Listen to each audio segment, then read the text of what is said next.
This course teaches storytelling. But without people, there would be no stories. Stories, after all, are made by the people, for the people, and with them, expressing their deepest needs and hopes. Perhaps for this reason, there's no more universally captivating story than that of how human life begins. Where do we each come from? Where are we going? Well, it all starts with a baby. So let's talk about babies and causal connections.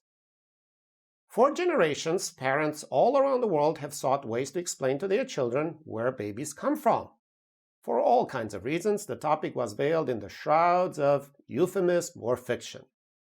You may have heard about babies found in cabbages or about miracle births after prayer.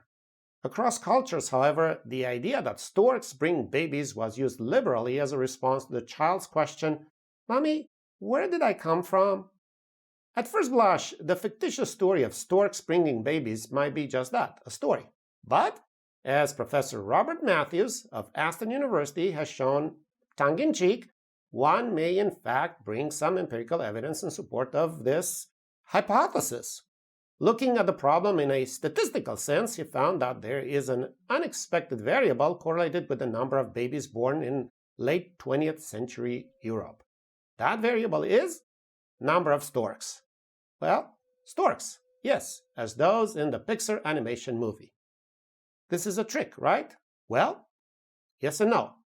It depends how we interpret the numbers, which shows that determining causality with numbers is a tricky thing indeed. In a teaching statistics paper from 2000, Professor Robert Matthews found a significant correlation between number of storks and number of babies born with a p-value of 0.008 across 17 European countries between 1981 and 1990. This means that if we were to repeat the observation 10,000 times, we would still get the same correlation. Was Professor Matthews serious? While we can assure you that Professor Matthews' numbers are valid, his intention was to show that not all correlations are causal. You are not wrong to assume that babies don't in fact come from storks. Rather, storks and babies are associated by coincidence. We call this a spurious relationship. This happens when two things are related to a third factor. Now, before revealing the mystery of storks and babies, let us define causality. If we can show that a phenomenon is the unique driving force of another, we can say they are causally related. Now, while the idea might sound simple, demonstrating the unique nature of the causal relationship is not. Generally speaking, causal relationships need to meet three requirements. The first one is covariation, the idea that two elements change together.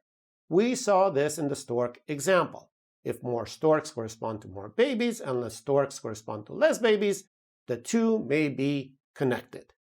Think of the opposite. If at some times of high childbirth there were many storks, while at others there were no storks, it would be hard to argue for a connection.